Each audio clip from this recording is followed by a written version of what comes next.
솔로몬이 이스라엘의 왕이 된 지 4년이 지난 다음에 여호와의 성전을 짓기로 생각을 하고 시작을 합니다.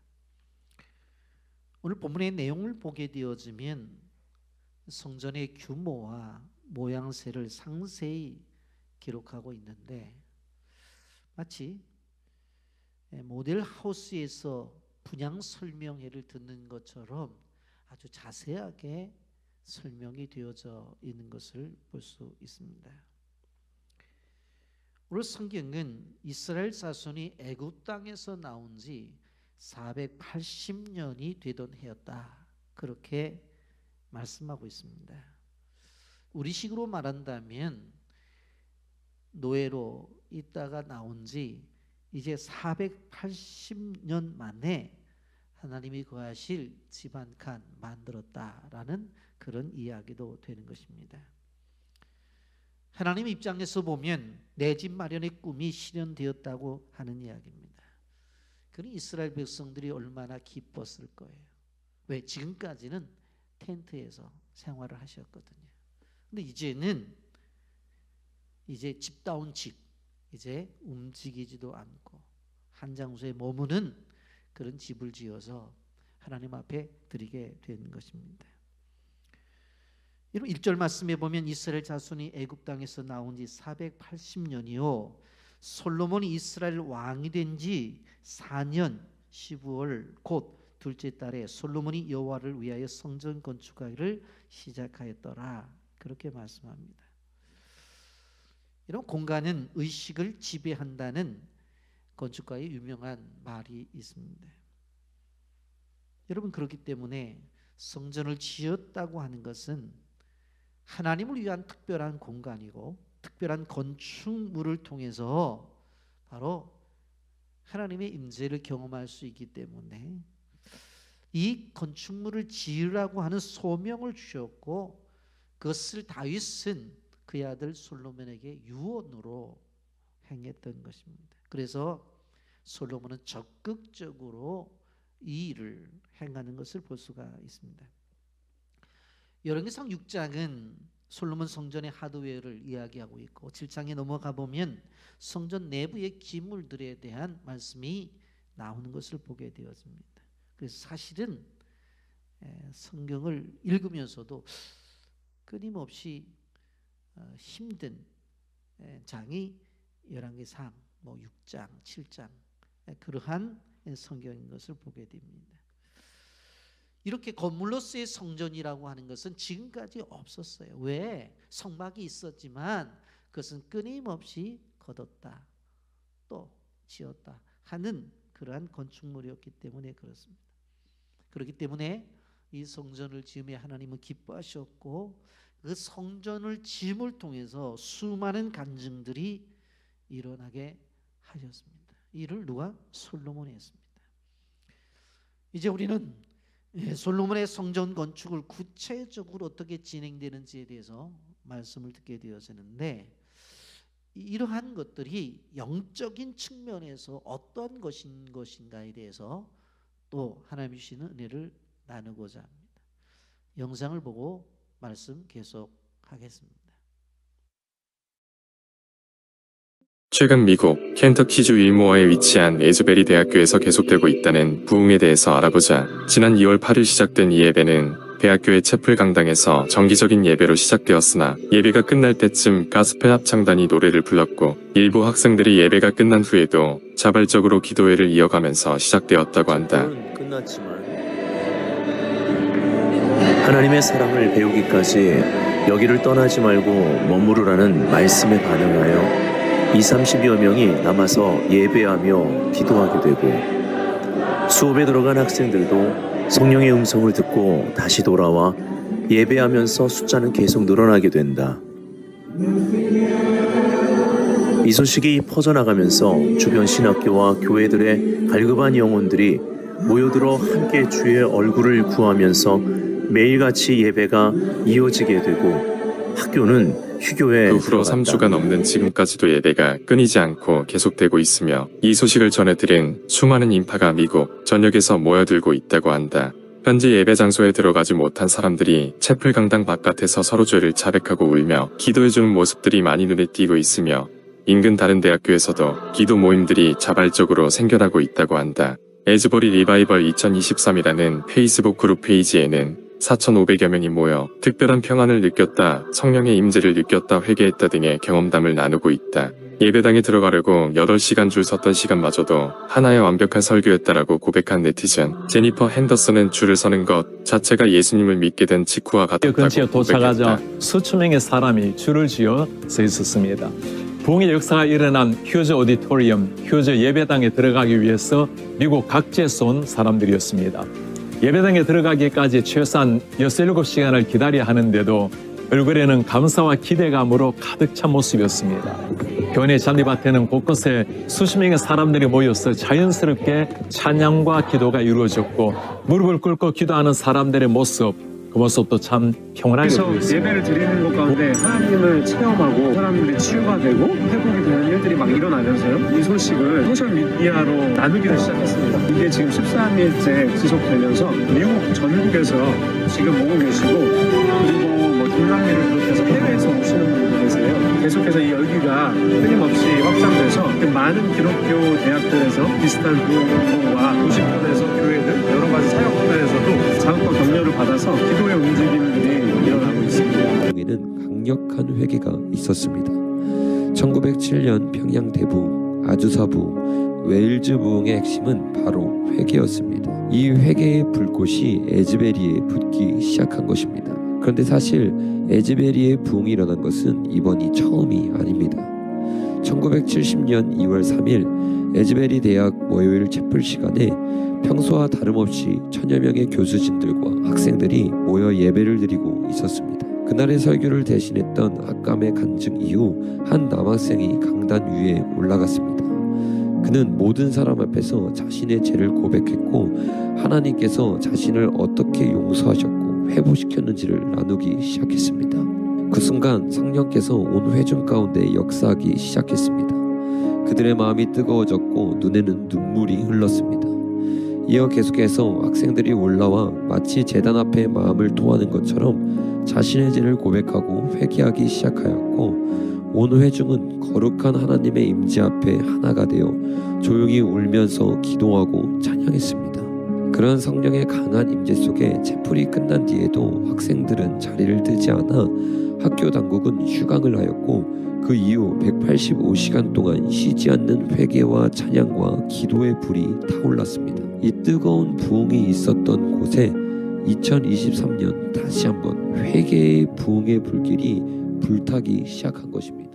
170년의 부흥을 경험하셨던 분들이 아직도 살아계시고 많은 분들이 목회자들이 되시고 선교사들이 되시고 계속해서 수십 년에 걸쳐서 부흥을 위해서 지속적으로 기도하셨던 분들이 많이 계십니다. 최근 5년 동안 이 대학교와 신학교 안에서 기도의 그룹들이 많이 일어나가지고 이 부흥을 위해서 계속 기도를 하고 이 부흥의 어떤 조짐들이 특별히 이 기도를 통해서 준비가 되고 보여지는 그러한 상황들이 특별히 에즈베리 부운동을 보면서 하나님께서 임재로 정하신, 그래서 하나님이 친임재하시는 우리는 현장을 볼 수가 있었습니다. 그렇다고 한다면 우리는 이 지은 솔로몬 성전을 바라보면서 좀 하나님의 놀라운 그 임재에 함께 하심을 보기를 원합니다. 먼저는 성전 외부 공사입니다. 1절과 3절을 보게 되어지면 솔로몬 왕이 여호와를 위하여 건축한 성전은 길이가 60규빗이요 너비가 20규빗이요 높이가 30규빗이며 성전의 성소 앞 주랑의 길이는 성전의 너비와 같이 20규빗이요 그 너비는 성전 앞에서부터 10규빗이며 라고 그렇게 말씀하고 있습니다. 여러분, 성전의 규모는 그렇게 크지를 않았습니다. 1규빗이 0.45m니까 세로는 27에서 32m 정도, 가로는 9에서 11m, 높이는 13에서 16m 정도로 성막의 2배 정도 되어지는 크기였습니다. 그런데 한 가지 알 수 있는 것은 무엇인가 하면 이 성전은 백성의 집회 장소가 아니에요. 하나님의 임재의 상징적 장소로서 세워진 거예요. 오늘날 우리와 같이 이렇게 사람들이 모이는 장소로서 성전이 아니라는 거예요. 그러면 크게 지어야 되죠. 이스라엘 백성들이 얼마나 많은데. 그런 것이 아니라 그냥 하나님의 임재의 장소였어요. 그래서 오히려 성전에서 하나님의 임재를 바깥에서 모든 백성들이 볼 수 있었다고 하는 것입니다. 그렇기 때문에 제사장과 레위인들만, 제사에 관여된 사람들만 다녔기 때문에 그렇게 큰 규모는 아니었어요. 성전은 가옥처럼 동쪽에 입구가 나 있었습니다. 기둥과 기둥 사이에 드나들게 되어 있는데 밖에서 들어가면 바로 번제단이 있고 그 다음 물두멍을 지나서 성소가 있고 그 다음에 지성소가 있는 구조로 되어 있었던 것입니다. 여러분 4절부터 6절까지 보면 성전을 위하여 창틀 있는 북바지 창문을 내고 또 성전의 벽, 성소와 지성소 벽에 연접하여 들어가며 다락들을 건축하되 다락마다 돌아가며 골방들을 만들었으니 하층 다락의 너비는 5규빗이요 층층 다락의 너비는 6규빗이요 셋째 층 다락의 너비는 7규빗이라 성전 벽 바깥으로 돌아가며 턱을 내어 골방 들보들로 성전의 벽에 박히지 않게 하였으며 그렇게 말씀해요. 성소와 지성소가 있는데 지성소에는 창문이 없었어요. 그런데 성소의 벽 상부에는 북바지 창문을 만들어 놨어요. 왜? 약간의 빛과 공기 유통을 위해서. 그런데 이 창문은 어떤 구조로 생겼느냐 하면 안쪽보다 바깥쪽이 더 넓은 구조로, 나선형 구조로 이렇게 만들어서 공기가 유입돼서 잘 빠져나갈 수 있는 구조로 만든 것을 볼 수가 있습니다. 8절부터 10절까지 보면 중층 골방의 문은 성전 오른쪽에 있는데 나사 모양 층계로 말미암아 하층에서 중층에 오르고 중층에서 셋째 층에 오르게 하였더라. 성전의 건축을 마치니라. 그 성전은 백향목 석가래와 널판으로 덮었고 또 온 성전으로 돌아가면 높이가 5규빗 되는 다락방을 건축하되 백향목 들보는 성전에 연접하게 하였더라. 성소와 지성소 벽에 연접하여 남서 북쪽으로 성전을 돌아가면서 다락을 3층으로 만들었는데 그 다락에 골방들이 있었어요. 그런데 그 골방은 언제 사용했느냐? 제사장들이 거하면서 그곳에 제물들을 먹거나 제물들을 보관하는 그런 장소였던 것을 볼 수가 있습니다. 그리고 나선형 사닥다리를 만들어서 올라가게 만들었어요. 근데 여기 보게 되어지면 9절 말씀에 성전 건축을 마치니라 라는 말씀이 있어요. 그러면 우리가 다 끝난 것처럼 생각이 되어져요. 그런데 그게 아니에요. 이 말은 성전을 지으면서 외부의 뼈대를 세우는 일을 마쳤다는 그런 이야기예요. 우리 논현동 성전처럼 우리식으로 표현하면 골조 공사를 마쳤다는 거예요. 외부적인 공사를 다 마쳤다는 거예요. 뭘 안 한 거예요? 내부 공사를 안 했다는 이야기죠. 근데 이런 것을 하게 될 때 7절에 보면 이 성전은 건축할 때 돌을 그 뜨는 곳에서 다듬고 가져다가 건축하였으므로 건축하는 동안에 성전 속에서 방망이나 도끼나 모든 철 현장 소리가 들리지 아니하였으며 그랬어요. 돌을 뜨는 곳에서 돌을 떠오고 또 나무를 만드는 곳에서 그곳에서 다 웬만한 것들을 다 준비해서 갖다가 끼워 맞추기만 했어요. 그러니까 소리가 나지를 않았다는 이야기입니다. 성전은 하나님과 인간이 만나는 장소예요. 하나님의 임재 속에서 어떤 인간이 죄인이만, 그러면 죄인이 그곳에 가서 할 말이 뭐가 있어요? 소리가 난다면 나는 죄인이라고 주님 앞에 고백하고 나는 죄인이라고 하는 울부짖음밖에 없는 것이지 거기에 무슨 소리가 나겠어요? 그래서 성전에서는 시끄러운 소리가 나는 것을 금지를 했어요. 경건한 그것이 성전에 있었던 것을 보게 되었습니다. 여러분, 이렇게 성전의 외벽 공사가 끝났잖아요. 그런데 성경은 분명코 성전의 건축을 마치니라라고 하는 것이 완벽하게 전체를 마친 게 아니라고 말씀을 드렸죠. 그런데 이 시점에서 하나님이 하시는 작업이 있어요. 그것이 하나님의 격려와 계시. 11절부터 13절에 보세요. 여호와의 말씀이 솔로몬에게 임하 이르시되 내가 지금 이 성전을 건축하니 내가 만일 내 법도를 따르며 내 율례를 행하며 내 모든 계명을 지켜 그대로 행하면 내가 내 아버지 다윗에게 한 말을 내게 확실히 이룰 것이요 내가 또한 이스라엘 자손 가운데 거하며 내 백성 이스라엘을 버리지 아니하리라 하셨더라. 성전을 지음에 있어서 외부 공사를 하고 나서 내부 공사로 들어가기 중간에 하나님이 말씀을 하시는 거예요. 이것은 엄청난 중요한 의미가 있다고 하는 것입니다. 외부 공사를 마치고 내부 공사에 들어가기 전에 하나님이 말씀하셨어요.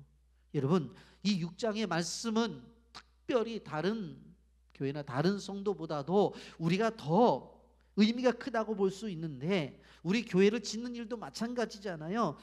외부 공사는 끝났잖아요. 그런데 오랫동안 내부 공사를 하지 못하고 있잖아요. 어떻게 보면 우리 교회 오늘 이 시점 속에서 외부 공사를 마치고 내부 공사를 하지 못하는 이 시점 속에서 하나님이 우리에게 주시는 메시지라고 저는 생각해요. 왜 그럴까? 여러분, 하나님의 일을 하게 되어질 때에 하나님의 일이잖아요. 근데 어느 한순간에 하나님은 생각하지 않고 일에 빠져버려요. 그러면 결국은 하나님의 일인데 일에 빠져버리면 어떻게 되어져요? 하나님이 보이질 않아요.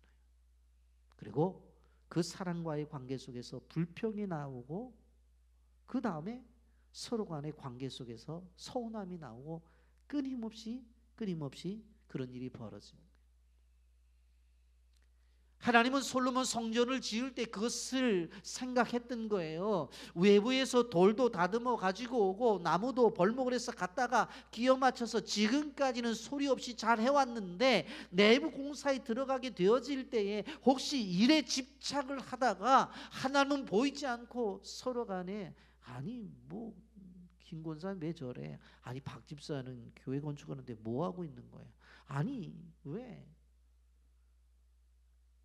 우리 교회 나온 지 뭐 30년이 되었다고 하면서 하는 게 뭐야? 하면서 불편한 얘기가 나올 수 있다는 거예요. 그렇게 하지 말라는 거예요. 그래서 성경은 그렇게 말하는 거예요. 솔로몬아, 내가 나를 위해서 이 성전을 짓는 것에 대해서 정말로 고맙다.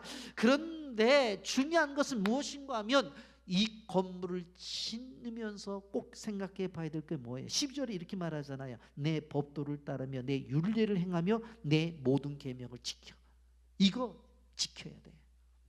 건물 짓는 것도 중요하지만 이거 말씀대로 살아야 돼. 그러면 두 가지 약속을 해줄게. 너희 아버지 다윗에게 한 모든 약속을 다 이루어줄 거야. 뭐지? 다윗의 왕조가 오래 보존될 것에 대한 약속이죠. 둘째로 이스라엘 가운데 임재하셔서 너희들 절대로 내가 버리지 않을 것이에요. 그렇게 말씀하세요. 여러분, 이것은 무엇을 이야기하는 줄 아세요? 교회를 짓는 일들에 있어서, 성전을 짓는 일들에 있어서 분명코 그 공간이 하나님의 임재의 공간으로 분명히 성경은 말씀하고 있어요. 그런데 그 공간이 하나님의 임재를 보장하는 것이 아니라 하나님의 말씀에 대한 순종이 하나님의 임재를 보장한다고 하는 것입니다.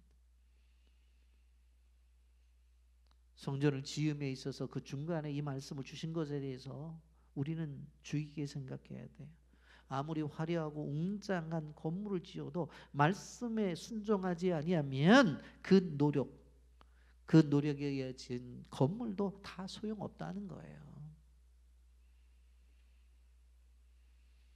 여러분, 훗날 이스라엘 백성들이 있게 지은 이 솔로몬 성전이 그대로 무너져 버리잖아요. 그것이 아쉬워서 바벨론의 포로 잡혀갔던 사람들이 70년에 되돌아와서 수르바벨 성전을 짓지만 그 성전도 무너져 버리잖아요. 그 뒤에 헤롯이 유대인의 환심을 사기 위해서 헤롯 성전을 짓지만 그러나 주 70년에 티토 장군에 의해서 또 무너져 버리잖아요. 끊임없이 성전을 짓는데 그 성전이 무너져 버려요. 왜 그런 줄 아세요? 오늘 성경이 분명히 말씀하고 있어요. 그 안에 법도와 율례와 계명이 없으니까 그런 거예요. 그게 없으면 무너져 버려요. 2000년 기독교 역사가 다 그랬어요. 여러분 유럽의 교회들이 보세요. 꽉 차 있어서 수많은 사람들이 헌신해서 교회를 지었는데 지금 유럽 교회들이 어떻게 관광지로 변했어요. 무슬림들이 자기들의 종교 행위를 하는 모스크로 바뀌어지고요. 얼마나 좋아요. 의자 다 치우니까 롤러 스케이트장이 되어버리고, 어떤 교회는 말이에요 술집이 되어져 버리고, 지금은 교회들이 다 그래버렸어요. 왜? 건물을 잘못 지어서 그랬나요? 아니야. 지금도 그 건물은 너무나 멋있는 건물이고 막대한 비용을 들여서 드린 건물이에요. 그런데 왜 유럽의 교회가 그렇게 되어지고, 교회가 유지된다고 해도 노인들 몇 명만 앉아서 예배를 드리는 교회가, 뭐 그분들 돌아가시면 그 교회 텅 비는 거죠. 여러분 교회가 끊임없이 다음 세대에 대한 관심을 가지고 투자를 하고 해야 되는 이유가 여기 있는 거예요. 여러분 교회의 외형을 지으면서 내부 공사에 들어가기 전에 하나님께서 격려와 계시의 메시지를 준 것에 대해서 매우 중요하게 생각해요. 그리고 나서 세 번째로 내부 공사에 들어갑니다.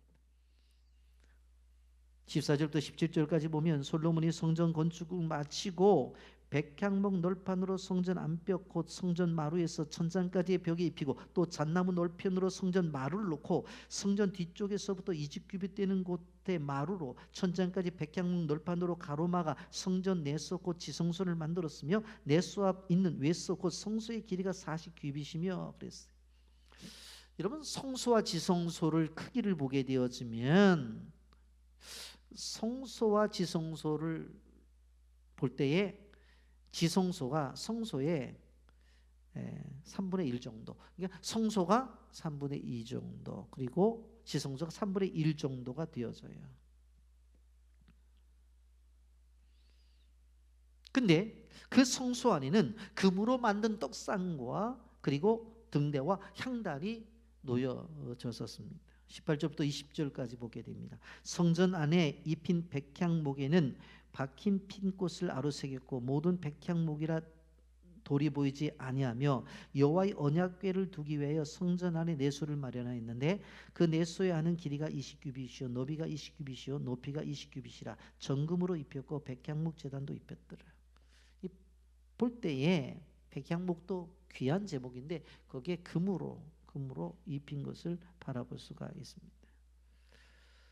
널판에 새긴 박꽃, 핀꽃은 성전의 영광과 아름다움을 상징하는 거예요. 왜 금으로 입혔어요? 순결함과 존귀함과 영원함을 의미하는 것입니다. 그런데 지성소 안에 법궤가 있는데 법궤 안에는 율법을 쓴 두 돌판이 있었어요. 성막에는 그 법궤 안에 두 돌판과 아론의 쌍난 지팡이와 만나 항아리가 있어서 세 가지가 있었는데 솔로몬의 성전에는 바로 두 돌판만 있었어요. 아마 세월이 오래돼서 곡식 담아놓은 것들이 곡식이 사라졌겠죠. 보면 역대하 5장 10절에 분명히 이렇게 말합니다. 궤 안에는 두 돌판 외에는 아무것도 없으니, 그렇게 성경이 말씀하고 있습니다. 22절에 보게 되어지면 온 성전은 금으로 입히기를 마치고 내소에 속한 제단이 전부 금으로 입혔더라. 그냥 다 금으로 입혔다고 하는 거예요. 당시에 사용된 금이 600달란트라고 하니까 대단히 많은 양의 금이 들어간 것을 볼 수가 있습니다. 그러면서 23절부터 28절에 보면 이렇게 말씀합니다. 내수 안에 감람나무도 두 그룹을 만들었는데 그 높이가 각각 10규빗이라 한 그룹의 이쪽 날개도 5규빗이요 저쪽 날개도 5규빗이니 이쪽 날개 끝으로 저쪽 날개 끝으로 10규빗이며 다른 그룹도 10규빗이니 그 두 그룹은 같은 크기의 같은 모양이요 이 그룹의 높이가 10규빗이요 저 그룹도 같았더라. 솔로몬이 내수 가운데 그룹들을 두었으니 그룹들의 날개가 퍼져 있는데 이쪽 그룹의 날개는 이쪽 벽에 닿았고 저쪽 그룹의 날개는 저쪽 벽에 닿았으니 두 날개는 성전 중앙에서 서로 닿았더라. 그가 금으로 그룹을 입혔더라 그랬어요. 지성소 안에 감람나무로 된 두 개의 그룹이 있는데 금으로 입혔어요. 그런데 그룹이라고 하는 것은 우리가 잘 알듯이 천사잖아요. 네, 여기에서 이 천사의 존재 자체를 왜 성경에 또 이야기하고 있냐면 잘못 생각하면 이것이 성전 안에 있기 때문에 천사가 예배의 대상으로 생각할 수가 있는데 절대로 그렇지 않다. 천사들도 하나님을 예배하는 존재라고 하는 거예요. 이것을 명시하지 않았다고 한다면 후에 사람들 가운데 천사를 숭배하는 사람들도 있었잖아요. 천사를 예배하는 사람들도 있었잖아요. 여러분 히스기야 왕 때에 예루살렘이 포위를 당했을 때 천사 한 명이 내려와서 18만 적군을 물리치잖아요. 그러니까 사람들이 야 천사 대단하다 생각할 수 있잖아요. 근데 그렇지 않다는 거예요. 천사도 뭐예요? 하나님을 예배해야 되는 존재지 천사가 예배를 받아야 될 세상은 아니다라고 하는 거예요. 29절 30절에 보면 내 외소 사방벽에는 모두 그룹들과 종려와 핀 꽃 형상을 아로새겼고 내외 성전 마루에는 금으로 입혔으며 그렇게 말씀합니다. 여러분 이 그룹이 등장되어지는 것은 하나님께서 영적으로 성도들과 함께 계신다는 것이고 종려는 기쁨의 상징이며 핀 꽃은 평화와 기쁨의 상징인 것을 볼 수가 있습니다. 끊임없이 보게 되어지면 하나님의 거룩함에 대한 이야기를 구석구석에서 이야기해요. 31절부터 36절 말씀 보면 내소에 들어가는 곳마다 감람나무로 문을 만들었는데 그 문인방과 문설주는 벽의 5분의 1이요 감람나무로 만든 그 문짝과 그룹과 종려와 핀 꽃에 아로새기고 금으로 입히되 곧 그룹들과 종려에 금으로 입혔더라. 또 외소의 문을 위하여 감람나무 문설주를 만들었으니 곧 벽의 4분의 1이며 두 문짝은 잣나무라. 이쪽 문짝도 두 짝으로 젓게 되고 저쪽 문짝도 두 짝으로 젓게 되었으며 그 문짝의 그룹들과 종려와 핀 꽃을 아로새기고 금으로 입히되 그 색인 데에 맞게 하였고 또 다듬은 돌 3켜와 백향로 두꺼운 판잣 한 켤로 둘로 안뜰에 만들었더라. 그러니까 내수의 문은 감람나무와 외수의 문은 잣나무로 만들었어요. 그리고 둠짝을 만들었는데 탁탁탁탁 접히가 되어져 있는 것을 볼 수가 있습니다.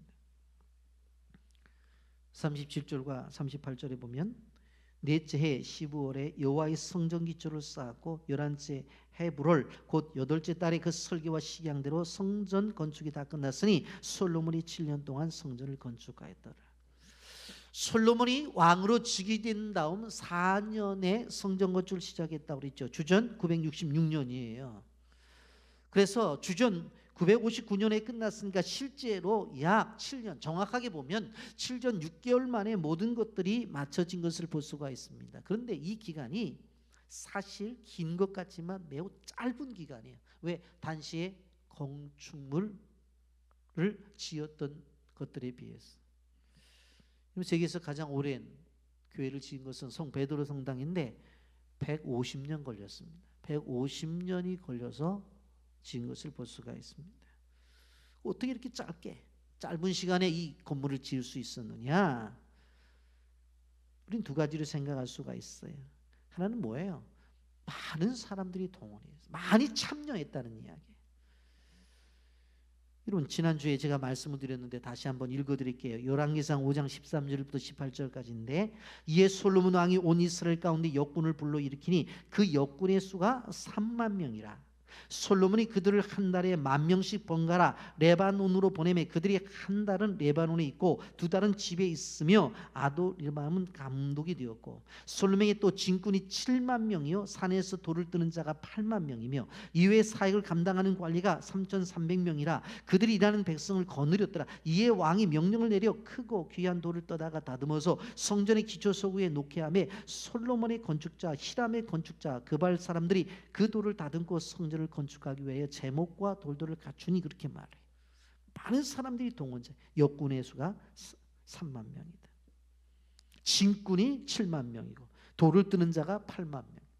그리고 어떻다고 그랬어요? 솔로몬의 건축자와 히람의 건축자 그발 사람 이방인들의 건축자들까지 도와서 함께했다고 말씀을 드렸죠. 그리고 또 어떻게 이렇게 빨리 될 수가 있었어요? 솔로몬의 아버지 다윗이 다 준비를 해놨기 때문에.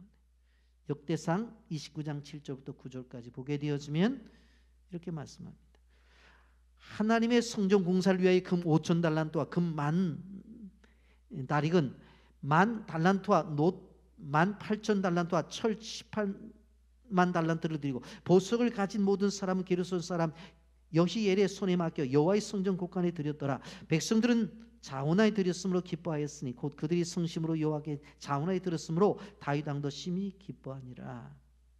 여러분 이렇게 수많은 사람들이 동원하고 그리고 그의 아버지가 자원하여 준비된 것들로 준비되었기 때문에 실질적으로 빠른 시간에 되었다라고 하는 것입니다. 여러분 그러나 이렇게 화려하게 지은 성전도 불행하게도 주전 586년 바벨론 군대가 와서 이 성전을 무너뜨리는 것을 바라볼 수가 있습니다. 여러분 그렇다고 한다면 오늘 이 솔로몬의 성전이 무너졌다고 한다면 이게 건물로서의 가치가 없는 것인가 하는 생각을 해볼 수 있다고 하는 것입니다. 이런 말씀을 정리하면서 말씀을 드리려고 해요. 분명코 하나님의 교회는 지어져야 되고 그것을 통해서 영광을 받아야 될 것은 분명한 거예요. 오늘 우리가 살아가는 사회가 어떻습니까? 러시아와 우크라이나는 아직 전쟁 중에 있어요. 그 전쟁으로 인해서 수백만 명이 죽어갔어요. 도시가 다 파괴되어졌어요. 튀르키예와 시리아 땅에는 지진이 일어나 수만 명이 죽었어요. 전쟁은 사람이 일으킨 거라고 말을 해서 사람이 일으키지만 않으면 문제가 안 나타나나요? 아니에요. 이번에 봤잖아요. 터키라고 말하는 튀르키예와 시리아. 그 옛날 사도 바울이 복음을 전했던 그 장소가 한순간에 무너져 버리죠. 무너지는 거 보았지만 아파트가 누워있는 것은 처음 봤어요. 이번에. 사람과의 관계만 온전하면 되나요? 안 그래요. 하나님과의 관계를 생각해 봐야 돼요. 우리나라 안으로 돌려보면 집값이 뛴다고 해서 집을 다 연끌을 해서 샀는데 이제는 집값은 폭락하고 또 은행의 이자가 높아서 너무너무 힘들어하고 있는 것을 볼 수가 있습니다. 전 세계에서 가장 빨리 국민 숫자가 소멸하는 나라가 대한민국이 됐어요. 왜 그래요? 힘드니까. 결혼해도 아이를 안 낳아요. 그게 어린이집, 유치원 무너지죠. 초등학교 무너지죠. 계속 무너지고 있죠. 여러분 이러한 상황 속에서 여기 솔로몬 성전이 우리에게 주는 의미가 뭐고 우리가 교회를 지으면서 하나님께서 우리에게 주신 메시지가 도대체 뭐냐는 거예요. 여러분 지은 것 그것에 대해서 분명히 해야 될 일인데 우리는 동시에 무엇을 생각해야 되는 거예요? 보이는 성전을 완성하기 이전에 보이지 않는 성전을 완성해야 된다. 그걸 성경이 말하고 있는 거예요.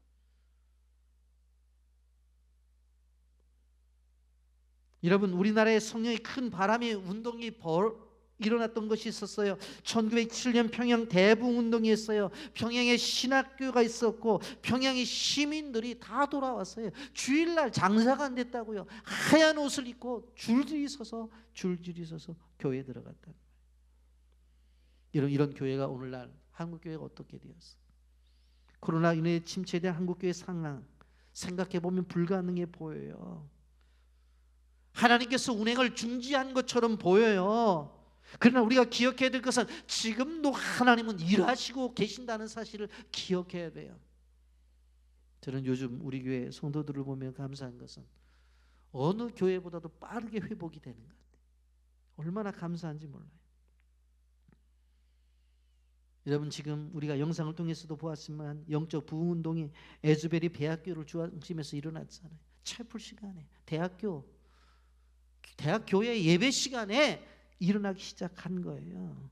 여러분, 에즈베리 영적 부흥운동은 대학교 운동만이 아니라는 걸 여러분들 보셨잖아요. 그 교회에서 일어났지만 어린아이부터 어른들까지 그 예배에 참석하기 위해서 수많은 사람들이 줄을 서 있잖아요. 왜? 그 장소에 성령의 임재가 있기 때문에. 물론 성령님은 하나님이시기 때문에 모든 곳에 역사하셔요.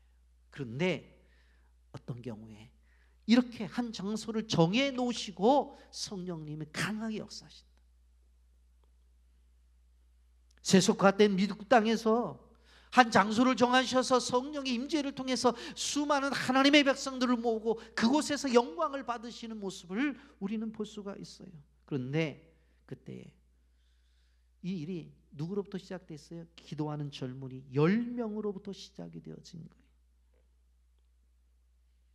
그렇다고 한다면 우리가 무엇을 할 수 있어요? 아무리 거창한 건물을 지어도 그곳에 모이는 성도들이 냉랭하다면 소용이 없다는 거예요. 반대로 외양은 초라하더라도 그 안에 있는 성도들이 하나님을 사모하고 정말 은혜를 사모한다고 한다면 성령의 임재와 강력한 부흥이 일어날 수 있다고 하는 것입니다.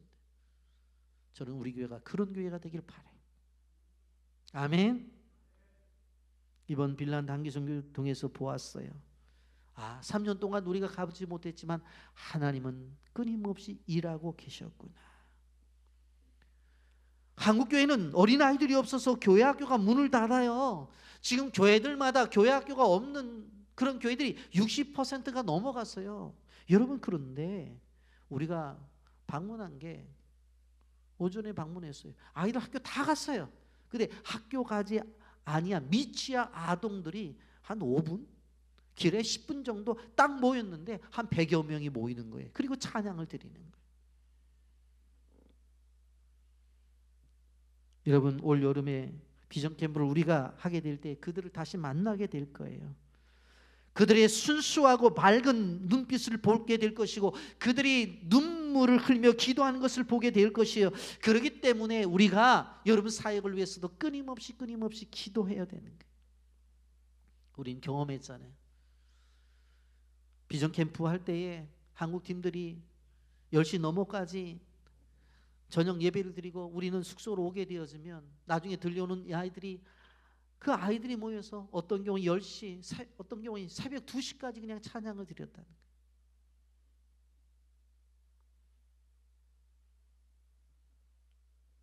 여러분, 우리는 우리의 선교지에서 이걸 경험하고 있어요. 지금 경험하고 있다.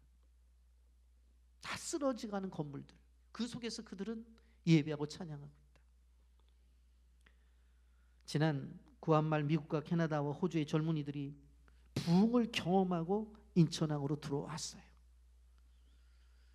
이런 한국 교회 역사를 보게 되어지면 한국에 들어온 모든 그 젊은 선교사, 20대의 선교사들이 자기 있는 나라에서 자기 있는 교회에서 부흥을 경험했다고. 그리고 들어왔어요. 그 속에서 한국 교회는 놀라운 성장이 벌어진 거예요. 전 세계 복음을 강력히 수출할 수 있는 그런 나라가 이 나라가 되어진 것입니다. 여러분, 우리는 기도해야 돼요.